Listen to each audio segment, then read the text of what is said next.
You looking to build a competitive deck but you're on a budget? Then Sabine Wren is the perfect deck for you.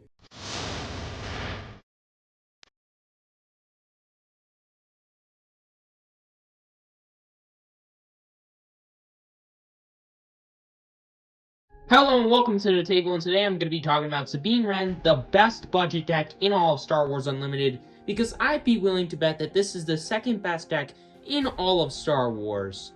But here's the thing. Whereas other decks reach into the hundreds and to the couple hundreds of dollars, Sabine Wren is only $75. That's right. $75 for Sabine Wren, fully tuned. 0 legendaries are needed in this deck for the fully tuned version. So let's get right into it. So Sabine Wren is a red and white leader that has an action of exhausting her and dealing 1 damage to each base, and an epic action allowing her to transform if there are 4 more resources, if you control 4 more resources. And she transforms into a 2/5 that on attack deals 1 damage to opponent's bases. And of course we're running Energy Conversion Lab alongside Sabine because you all know that I love this card. But Sabine comes out earlier than any other leader in all of Star Wars. That's already great. But tie it into the fact that she has access to some of the best aggro cards in all of Star Wars. It just makes her deck so much better. Cards like K2SO. I mean, yeah, sure, this card's like $13, but for a full playset, it is totally worth it. This card is absolutely nuts in Sabine. But then there's also Red 3. I mean, this card just supercharges the entire deck. 3 resources, 2/3, Raid 1, gives all your other friendly heroic, which is basically every single other unit in your entire deck, Raid 1. I mean, that's nuts. That's insane. That is insane. But what this deck is just going to do is flood the board with tons and tons, and I mean tons of units, put out some good space units, and just kill the opponent before they can even blink.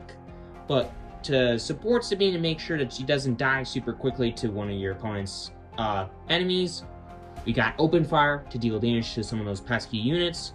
We got Metal Ceremony to make our stuff a little bit bigger, hit a little bit harder for 0 resources. We got Rebel Assault to attack with multiple things at once, kind of have a Leia impression for half a second, but still super powerful.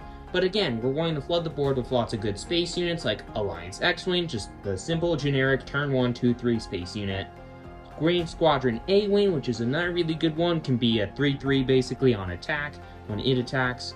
And of course Red 3, like I already showed you, but also Wing Leader to make your stuff even bigger, hit even harder, kill the opponent even quicker and faster. But then on the ground we got super fast, above rate or on rate, and just really good ground units, like Battlefield Marine, which is a 2 resource 3/3, great card.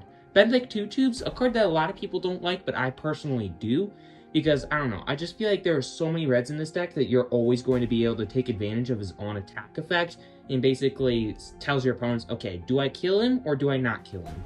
And the answer is always going to be kill him, and he's just this pesky little 1 resource thing, and a lot of the time it's going to be like, okay, they're going to have to send some other things, and it just really helps to have this, basically, is what I'm trying to say.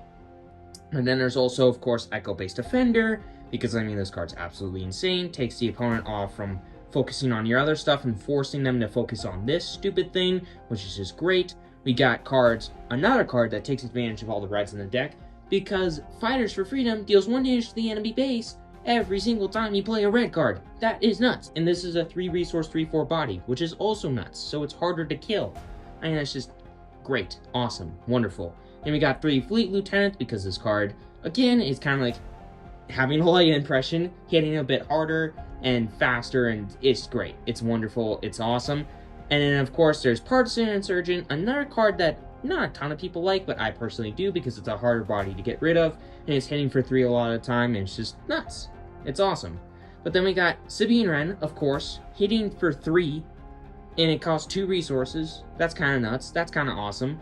And SpecForce Soldier, another card, another 1 resource card that I personally really like because it can get rid of pesky Sentinel things if you ever do see that, which isn't often, but it can really help in some cases.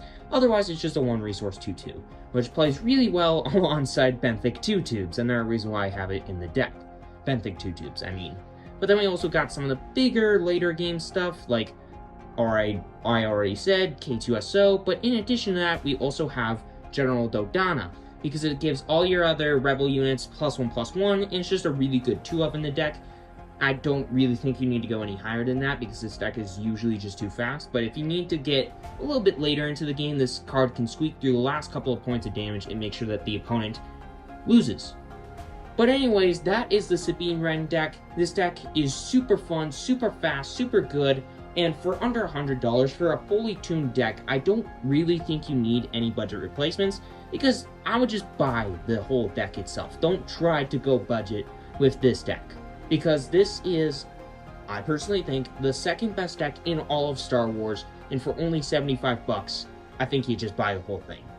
But anyways, with all that aside, make sure to hit that subscribe button, hit that like button, it's completely free, you won't regret it, and enjoy everybody.